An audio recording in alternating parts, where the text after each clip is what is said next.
Yeah, well, thank you for coming on, you guys, and joining us tonight. I want to respect your time. So, of course, as KK said, we'll get started right away. As we're going through this, if you have questions, please feel free to, do the hand raise or just unmute yourself, ask a question. I also built in some Q&A for the end. But my hope is that you walk away from this session having any questions you have answered, but also feeling confident in how you can prepare for your season and how you can prepare for practices for your upcoming lacrosse seasons here.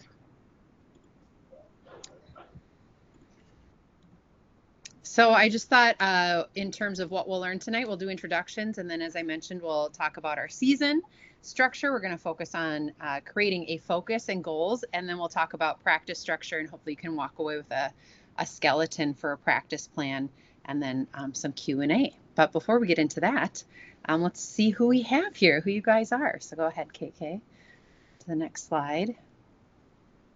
So just some things, you can share more, you can share less, but I just thought we could start with those. So whoever would like to unmute themselves or type in the chat, go for it.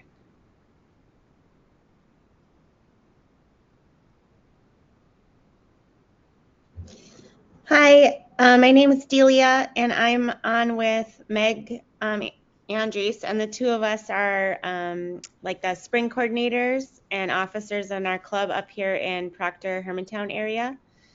So we really are not coaches, but we have to try to help get our coaches going. So just listening. Thanks. Cool. Nice to meet you too. And we're from the Valkyries organization. So. Okay, cool.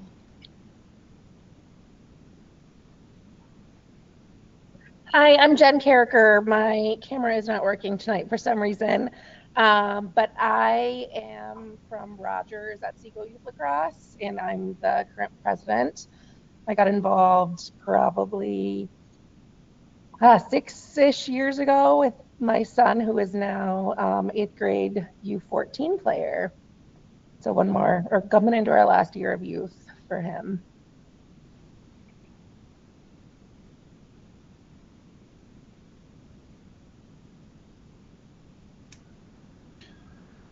Hi guys, my name is John David. I'm here in Minneapolis with Mela. I've got two boys that play, one for the high school and the other's on the 12U, soon to be the 14U team, probably this spring. I got asked at some point last year, a call went out for parent coaches to help out. I have a coaching background, but not in lacrosse. I didn't play it. I was a rower in college, so a little bit different, but some similarities. And just trying to catch up and get as much information about the sport as I can and what works. And that's about it.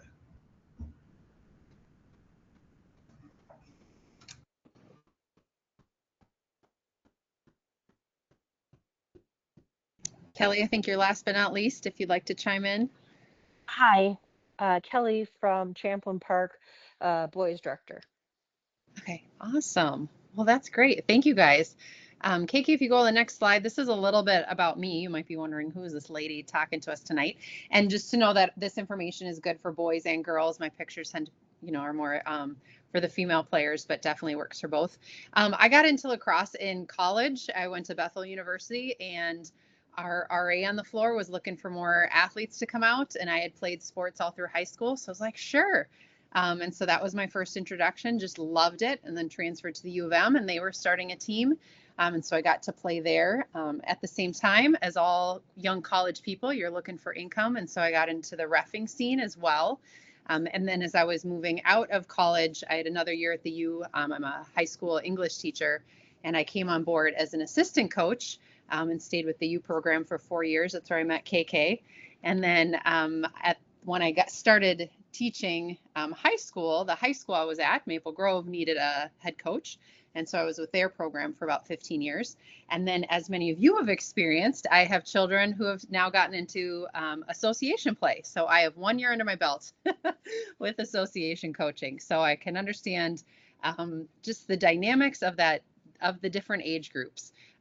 So, I've stayed in the lacrosse community for so long just because I have this passion for developing youth through sport with a focus just on sportsmanship, growth mindset, grit, all those things that I'm sure all of us love about sports and keep us involved. So that's a little bit about me. So I'm glad I have, as I was creating these slides, this is what I kind of came back to over and over that I used very successfully with my high school teams and then also with the youth association this last year, and it seemed to work really well. So when I think about season structure, there's two kind of ways you can think about your season. But before we do that, I want you to just take a moment to think about a favorite team or club that you've been a part of, whether it's the rowing team or, you know, a karate program or whatnot, but just think about what made it so great. And if you wouldn't mind maybe typing something in the chat or unmuting and sharing, you know, what you loved about that. And KK, feel free to participate as well.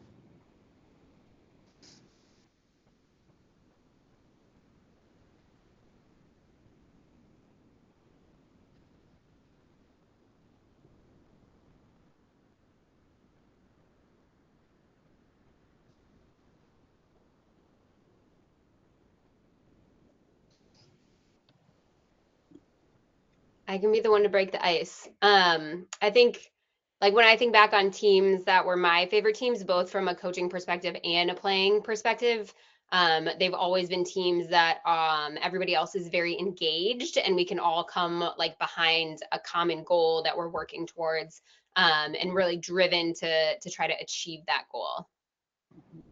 Yeah, thank you.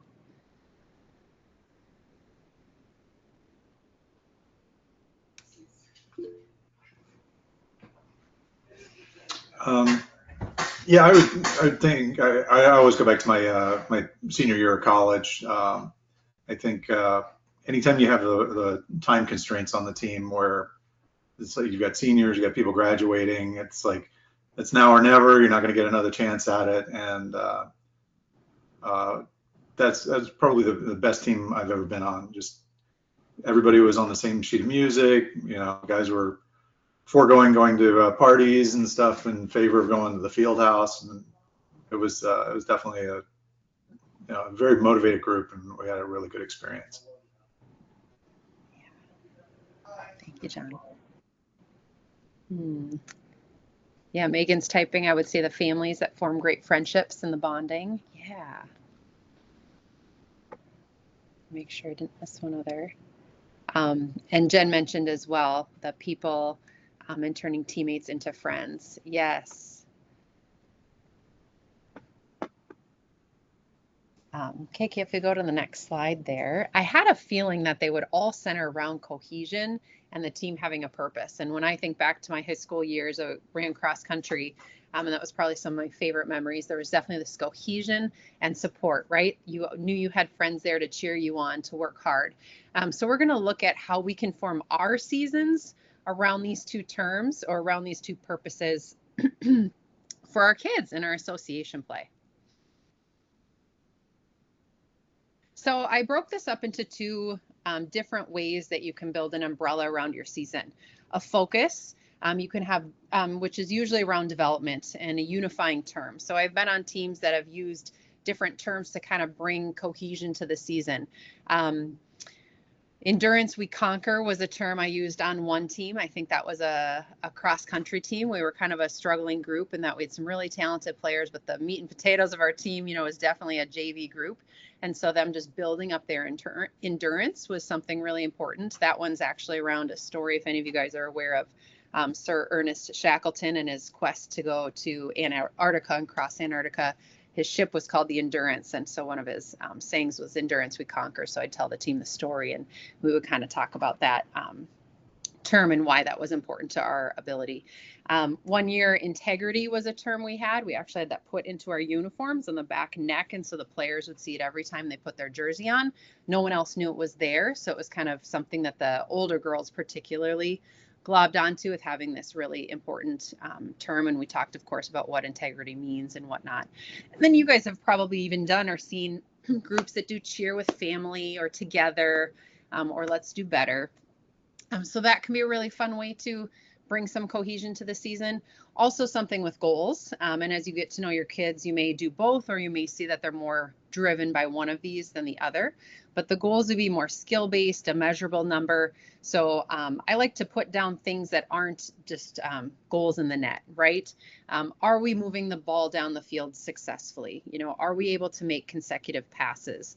Having a parent count up how many ground balls our team scoops up can be a great one. You know, what about assists? That's usually one that younger kids especially don't always see the importance of assists in a game, or even something everyone trying every position. So it can be something measurable that you can touch base on quite a bit.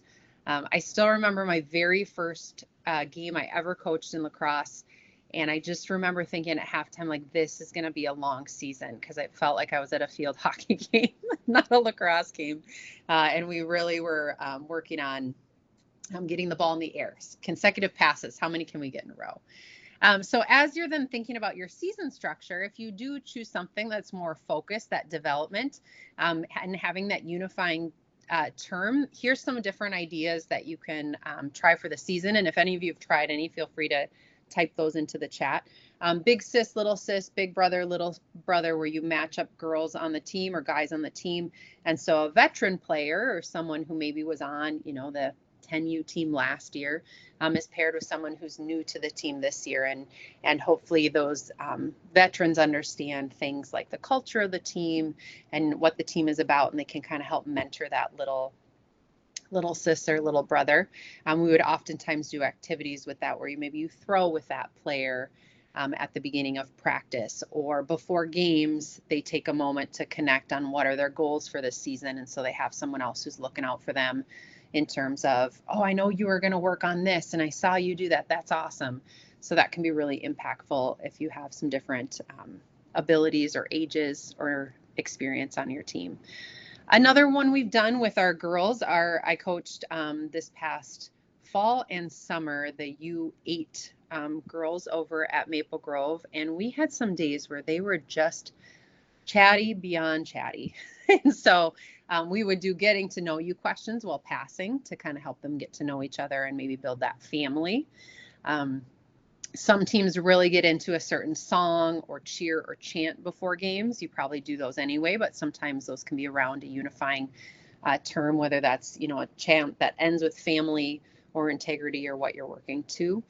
And then, of course, a halftime reflection on, you know, how are we doing on coming together? I noticed we were kind of crumbling on the field. How can we focus more on lifting each other up? So those are some ideas there. In terms of goals or more skill-based measurable numbers, this can be a really fun way to bring in some parents, or I know some programs have dibs, and maybe even adding this one on there to have someone who's in charge of certain stats. Sometimes you might be talking about a stat before the game. Hey guys, today we're going to see if we can get 10 ground balls. And then getting that halftime at update, that parent running over, or the assistant coach, hey, we've gotten 5 so far. Can we get 5 more? Or, wow, we've already reached our goal. How many do you think we can get that second half? Those little things can be really motivating for any age. And then, of course, that post-game reflection. And sometimes I'll just pick one of those to do, because it can be a lot if we're trying to track too much or talk about it too much. But I have a feeling you guys know, having your own kids, how that can go. And then games or activities in practice. I see John's question here too.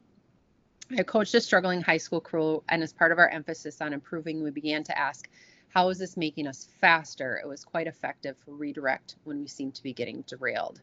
Yeah, thank you, John. I think having the kids coming back to what's our cohesion, how are we coming together? Because if we're not having fun together and we're not reaching goals, then why are we here, right?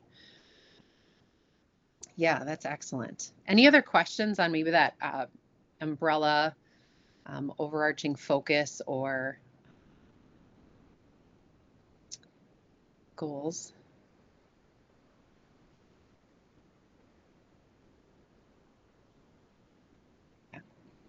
All right, let's look at practice structure a little bit. So once you've kind of thought about what is this season going to look like in terms of what do we want to center our programming around, then you can think about those practices. This practice template you can see on the right here with the lined paper. Obviously, those minutes can be changed and adjusted. I picked 1.5 hours. That was really effective for like our B squad at the high school level. And I have found that U8, that's plenty of time. Some days a little long. And of course, you could easily adjust this for 2 hours. But anytime I'm building one, I kind of come back to these 5. So I thought I would share them out. You know, what are your warm-ups, your announcements, agility and conditioning, the meat and potatoes being that skills and stations, game situations, and then cool down or announcements. And so, like I said, when I'm planning, being mindful of, you know, when is our next game? What do we want to cover by then? This summer, we had the joy of having 1 practice before our first game. And so we had to decide, like, what do we care about and what are they just going to learn? Because I think the younger kids tend to be more flexible sometimes than the older kids of, what am I doing? Just run around and catch the ball. That's what you're doing. And what do you want to cover? And then hopefully, you know, most of us have a schedule ahead of time so you can kind of build from there. And then this is a big one too. What is the vibe of the team right now? And, you know, with the 8U, there was days when it was, you know, the end of September and they weren't focused. They were not in a place where they were going to be able to play lacrosse. They just had too much energy in other ways. Sometimes teams are really focused. And so, you know what, today we're going to do more with conditioning. They're into it. They're ready to go. And so we're going to maybe adjust this. Whereas other days, even at the high school level, I think this even happened at the college level, where we needed to shift and do more of a team bonding than a hardcore practice. So one of my kind of non-negotiables when I'm doing practice is how can I get players moving as much as possible? One of my, like, and I'm sure as a parent, when you guys are sitting on the sidelines and you see kids just standing there, you're like, God, how long are they going to stand in line to do a drill?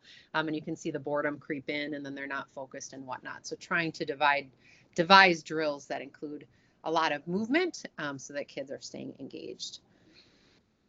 And then I think a big one too is play. How are we incorporating just that lovely skill and just desire to play? We know research says, and kids do the best when they can just simply play and not necessarily sport. But we used to, even at the college level, what's the coolest stick trick you can do? And spend 10 minutes just flipping our sticks and trying to do silly things with the ball. And so there's just a lot of ways. We'll talk about some ways that you can incorporate more play into your practices. So I'll kind of break down and talk about each one. And again, if you have questions or things you want to bring up, feel free to let me know. But warm-ups and announcements, I just said the purpose is to prepare the mind and body for lacrosse. So depending on your program and the experiences you guys had, given many of you have that sports background yourself, you know whether jogging or sprints are helpful for your team. We noticed after a while, and some teams as a part of the jog turned into this just slog around the field, like what is going on?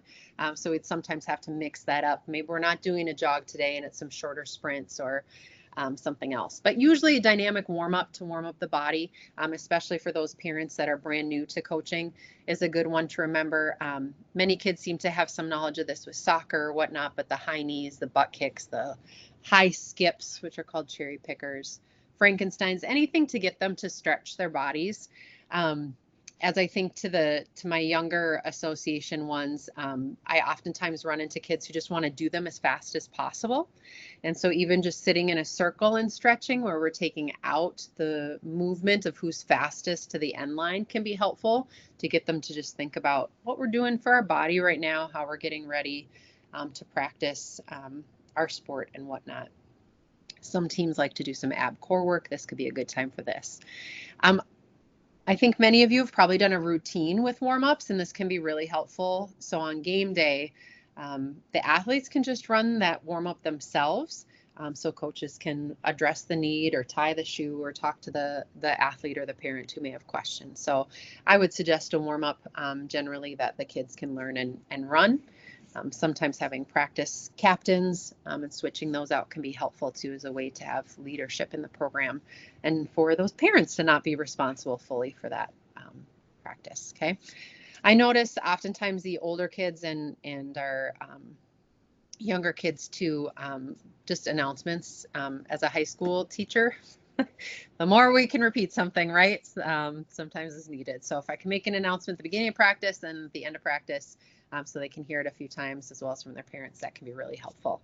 So that can be a good time, especially in your circle stretching or whatnot. So those are some ideas with the warm-up announcements section.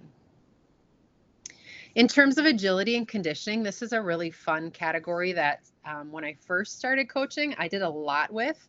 And then as I moved along, this section would sometimes get smaller and I would incorporate it more into drills. But given, as I mentioned, my cross-country background, my first couple lacrosse teams, we would actually run, we're going to go run a mile at the beginning of practice or further, depending on their ability. And those teams really ended up getting really into it. And then as I said, coached longer, we kind of built that more into drills. But you can do a lot with this. Of course, there could be isolated drills you can do with players. I'm seeing more resurgence of this lately, just getting kids to think more about their body and how do I become more explosive? Well, maybe we're working on quick jumps or quick pivots on the field and whatnot. So there's some different ideas there. And then, of course, working them into other drills is always a great way, especially if you've got kids who don't just enjoy running for the sake of running. Bringing them in, especially with partner passing or game drills, of course, is a great way to tire them out and build that endurance. Stick skills, as you guys know, is a must for lacrosse. And I remember at one point thinking, like, how am I going to get these girls or these guys to pass more? And I remember having a little bit of a imposter syndrome, or when I was coaching at the high school level, our Maple Grove, we ended up going to state a number of years, and I remember being surrounded by other coaches who were older than me and had more experience, and just thinking like, God, should I be here? And it dawned on me at one point as I was looking up all these different drills. At the end of the day, you're just getting these kids to pass and catch and throw. And if you can do that in creative and fun ways that keep them engaged, awesome. There's no magic drill that is going to, keep their interest all the time and help them improve the fastest, right? So it's having any types of drills that you can to pass, throw, goofy things. I know with the younger kids, bringing little different types of balls or little stuffies even that they can throw can be a lot of fun to get them to work on that hand-eye coordination. Wall ball, of course, is the number one drill in terms of reps and movements. So finding spaces with a brick wall can be very, very hard to find, depending where your field is. But it's something that maybe kids can do at home or find a building near their home, an elementary school or whatnot, and do reps there because it does get such a good number of reps and whatnot. Passing and catching, grouping girls differently or guys differently by ability, by that mentorship, if you've got, that big bro, little bro going on, or by position, or even just mixing it up. And you guys have probably heard of different shuttles, but doing things like relay races, that became something really popular in some of our teams. What are different ways we can throw the ball? You're doing face-to-face partner passes down this alley, and then at this point, you've got to do a long pass to the next person in line, and then you've got to do this type of pass. So having some fun there. Different games, I've seen teams do baseball.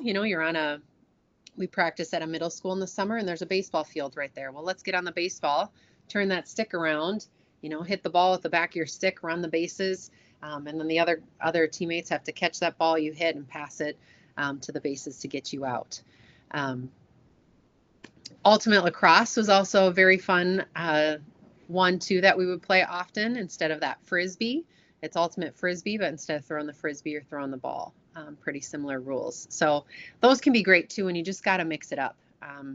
And kids are looking for a new way to throw that ball.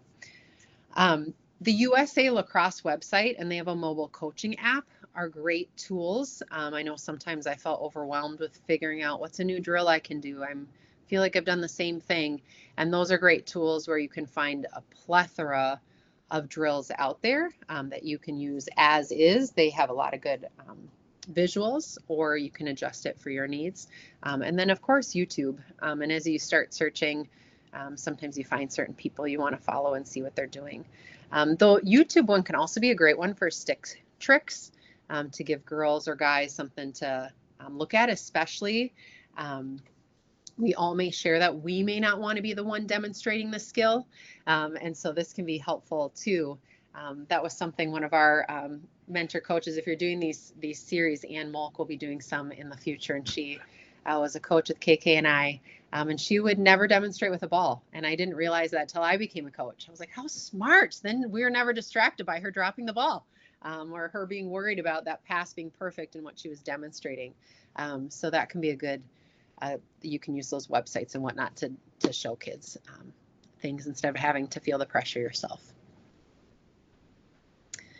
And then last but not least, in part of that skills station section, having stations is a great way, especially if you have a couple parents or you feel like your kids can kind of man some certain stations. So breaking down systems and building that situational IQ. So usually with attack drills, kids love a shooting station. You can set up a shooting station where kids know what their goal is there, and then 5 minutes later they move to another station, or 10 or 15 minutes later.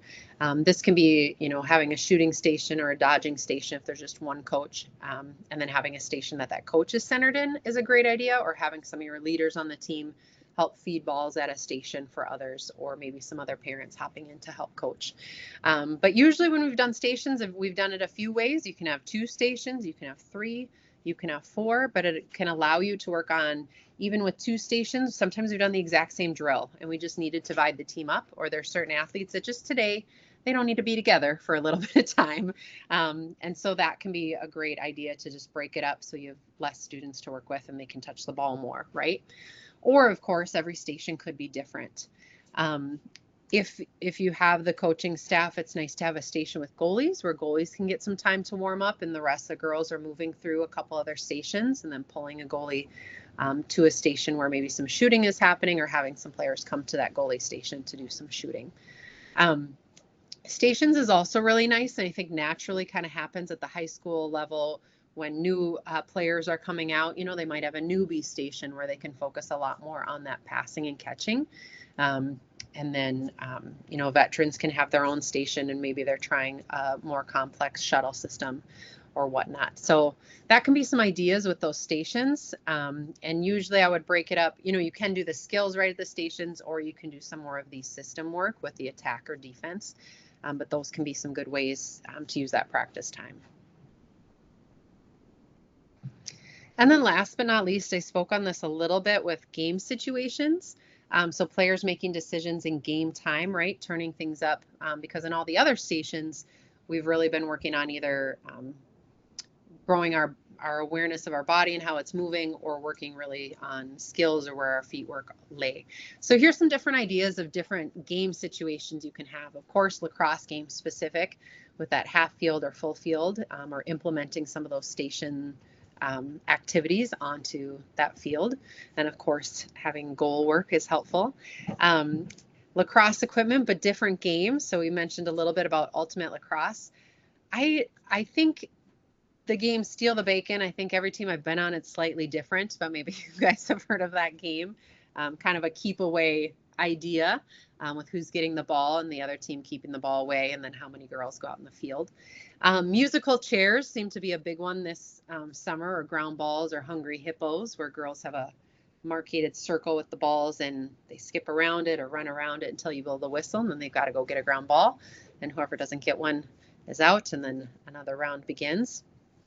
And then I also want to mention non-lacrosse specific games for really building team cohesion. We had some time this summer where the girls, we had a really fun practice where we had all these different games set up, and then they got really competitive and we had to stop doing those games because they were starting to get too angry at each other with their competitive nature. And so then we needed to stop and think about how can we build some team cohesion. So we ended up doing, bringing a bunch of equipment, and they made their own, in this case, obstacle course. And so that was pretty fun to break it down and let them, okay, how are you going to work together to build something? So they had an obstacle course that also worked for some different warm-up activities. But doing scavenger hunts, some teams have gone and done things like whirly ball or an escape room, or whatnot too, or t-ball, something that has nothing to do with lacrosse, just to get them working together in a different way, because there'll probably be a day this summer or this spring or this fall where just things got to be shook up a bit. And so building in some of that lacrosse knowledge, what are things we need to use on the field, but we can do it in something that is different. And then, of course, the cool down. I put a question mark next to this because depending on your team, I've learned at the U8 level, like there is no such thing as a cool down. When we're done with a game, we're just done. See you later.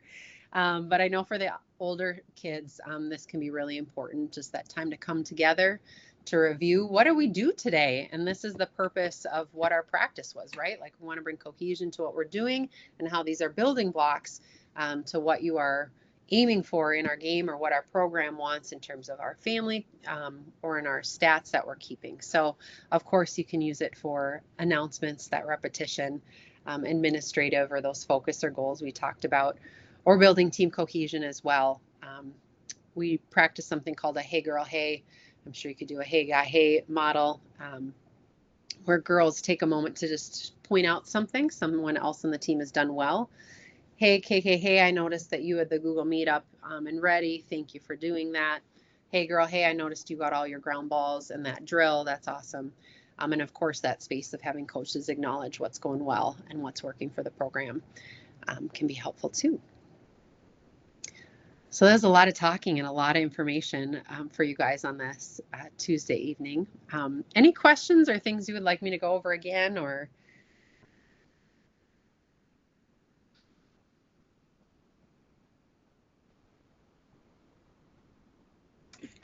I think Morgan, I'll just piggyback off of that last thing you said with the hey girl, hey. I've done it where you have to say something to like about the person to your right or to your left so that everybody has to do it, and it makes people be a little bit more attentive. Once you do it more often, they're more attentive during practice to what their teammates are doing. And I think it can be a really nice thing as well for people to pick up on something that they might not even notice they themselves do. So I think that that is a really nice way of making sure that everybody's participating, because we do always have those kids that don't stop talking, and then the others that like you can never get them to say anything. So by doing it like that way, or you can mix it up or however you want to do it, but I think that that has been a nice way on teams that I've coached where everybody has to be a participant in that portion too.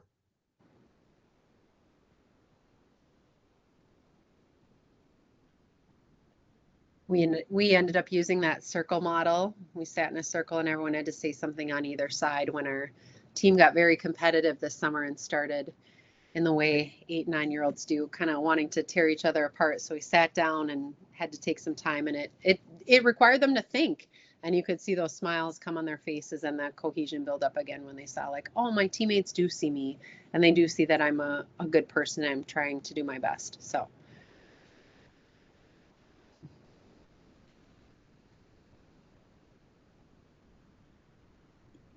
I guess I have kind of a club specific question, and maybe Morgan, you'll have advice, or someone else on the call will. But so we're newer and we're pretty small. It's just girls, and we try to extend out our season at the start of the year with some open turf, like usually in that latter part of February and then March before you really get official. And we've noticed that's awesome for the kids to have like time with sticks and balls and one another. But what would people's thoughts be about the 8U, 10U level with that? Because I feel like that's a really long time to just be like kind of playing, practicing without games. Does anyone start the season that early for younger kids, or do you have recommendations about that?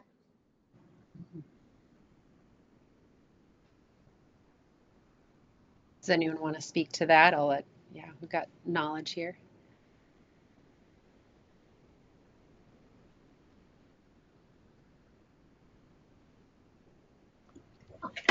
And hi, this is Kelly in Champlin. We do our 8s and 10s together for an hour of turf time.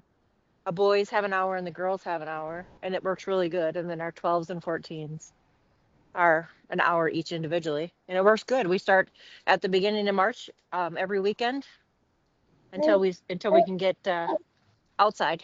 It works well. We do good for the 8s and the 10s really enjoy it.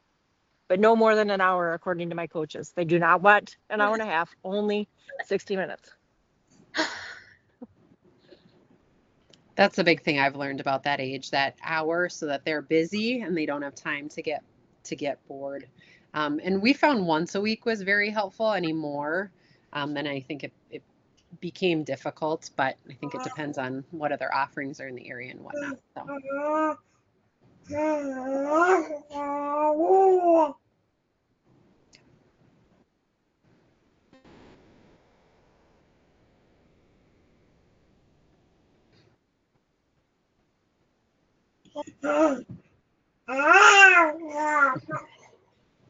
Can you hear my helper now? My other helper now?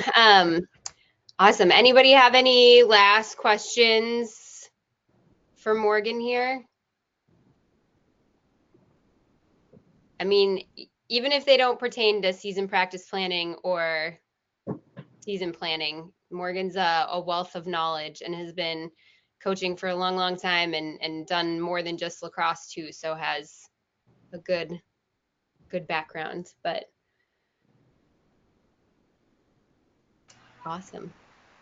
I will put in a big plug. A month from now, on March 4th, we'll do another one of these specifically on team building and buy-in, some different ways that you can get the girls to come together or the guys to come together. And as you've seen in here, there's some ideas with cohesion in terms of a focus word, or a measurable number, but we'll talk more about what that could look like. Yeah. John, were you going to ask a question?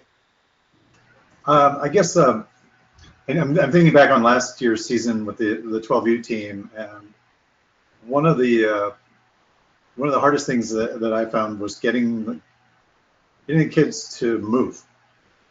Right? It seemed like as soon as they had the stick in their hand, they'd forget everything they'd ever learned about basketball or about lines or moving. Just there are a couple of times where I thought, well, let's just put the sticks down and get a football out there or a basketball and have them play keep away. But yeah, I'm just wondering if that can't be just common to the 12U or the 8U kids. That's got to be just something you just have to constantly work on. That is a good point. Yeah, like all of a sudden they become immobilized with that. And so I would have done something exactly like you said, bring out a football, bring something else out that can get them to move in that body position. I've done things too where during the drill, when I know they can do it and for whatever reason they're kind of stagnant, is use a whistle. And so whenever you hear the whistle, you need to move your feet. So especially when we're doing things with trying to get them to move around in attack so that you are in a position to either make a cut or a pass, like you can't just sit there and wait. When you hear that whistle going, you better be in a new spot. And sometimes we've even used like discs on the ground, or you could use, paint depending where you were at like, is everyone on a spot? And you should be moving here. And we'd have to say all the time, move your body, move the ball. Yeah, that makes sense.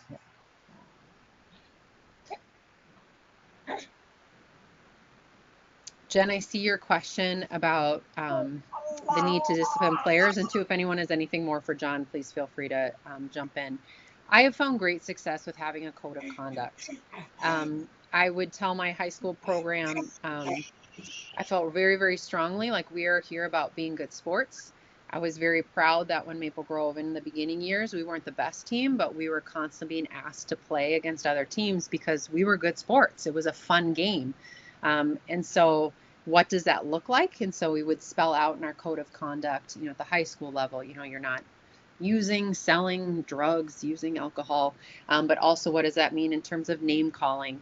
And so it was spelled out very, very clearly, and all the kids would sign it and all the parents would sign it. And of course, over the years, I've had kids then break those policies, and I would pull them aside one-on-one and talk with them about what had happened in that code of conduct. And then, sometimes it would be a suspension. Sometimes as part of the process, they would need to apologize to the rest of the team. A couple of times parents were more involved depending on what the incident was. There were some times where the parent needed to know. Other times, if it was more chatty behavior between the girls, we would deal with that individually, not necessarily go into as much detail about having a parent meeting. So I've done that extreme. And then on the other extreme, I've also been in a situation where this summer, my own daughter, I had to have her sit on the sidelines because she was talking back to the coach. And I just was like, oh man, this is my first experience coaching my child. And I'm like, this is so embarrassing. And she had to go to the sidelines and she had to sit there and wait until it was appropriate for her to come back in. But, of course, I had to bring her to the side and explain, this is why you're on the sidelines. This is what's expected. And, at a certain time, I'll welcome you back onto the field. And if you can, follow the requirements, then you can stay. John, that's a good saying there too. The things that get rewarded get done. Yeah. Do you want to speak more to that? Yeah. So in my experience, a lot of the disruptive players tend to be doing something that's going to be attention seeking and it's going to be derailing the entire practice. And a lot of times what I found, at least with the high school players, is I could either ignore them or just kind of discount what was going on unless it rose to the level of safety. It just like, look, I've got nothing to say to you if you're not contributing to the practice. I don't have the time. Don't take the time away from the team. And that seemed to work reasonably well. I have a couple of cases where a kid was a little bit of a problem case, and they would come back to me after the fact. How come you're not talking to me? And it's like, well, I want to know that you're ready to participate and you're not taking up everybody's time. But I've seen it go the other way where,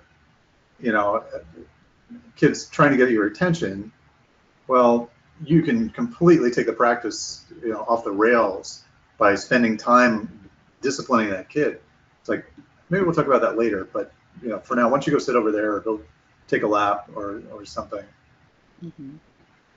But it seemed that the more that there's a contagion effect with, when kids starts causing trouble, they're going to have friends, and it's like, okay, now let's do something that kind of nips that in the bud, but also doesn't waste a lot of time.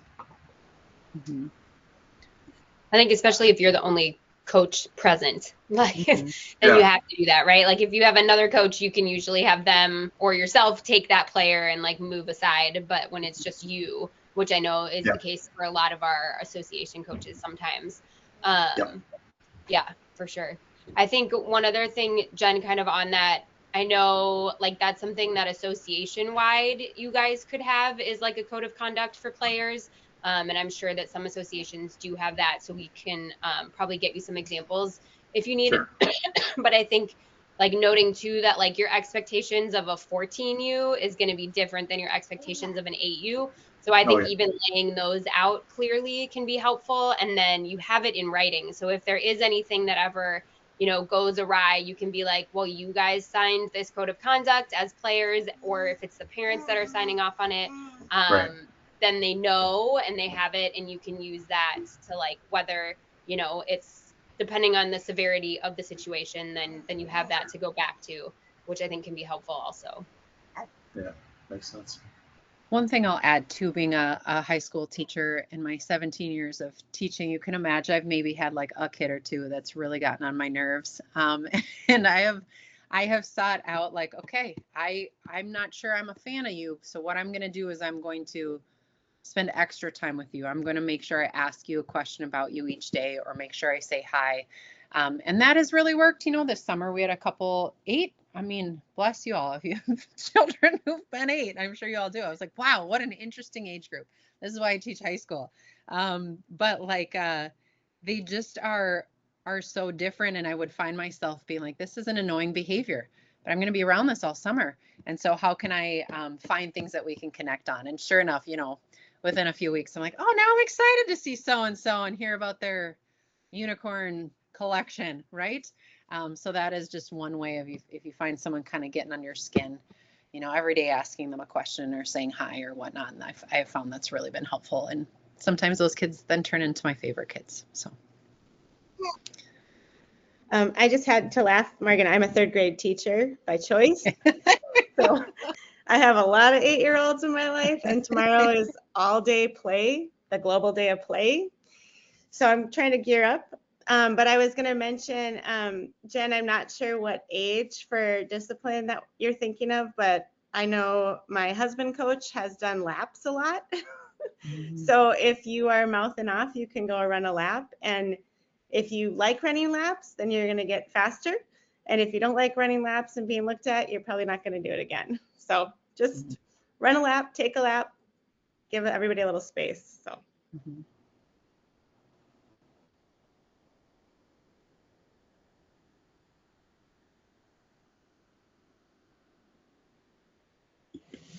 Cool. Well, it sounds like there's a pause.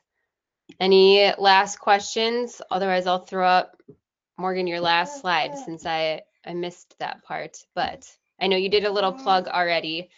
But Morgan's going to do another session, like she said, on Tuesday, March 4th. So it'll be the same time in, I think it's exactly 4 weeks from now. About team bonding and buy-in. And then I know we have another session coming up on Thursday this week about the girls. I think it's the offensive game. And then like the next couple Tuesday, Thursdays are pretty busy. And well, not next week, but the week of February 18th to 20th, we have a bunch of different, more coach focused, not that this one isn't coach focused, but more coach on field stuff. That'll be coming for both the boys and the girls side. So lots of fun things to look forward to here. But if nobody has any last questions, I'll let you all get on with the rest of your lovely Tuesday frigid evening.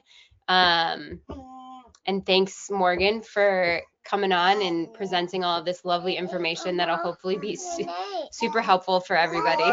Shh, I'm talking.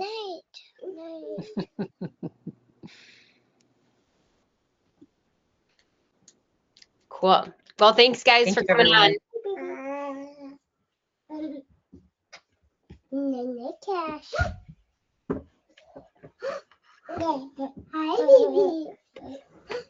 Hi, baby.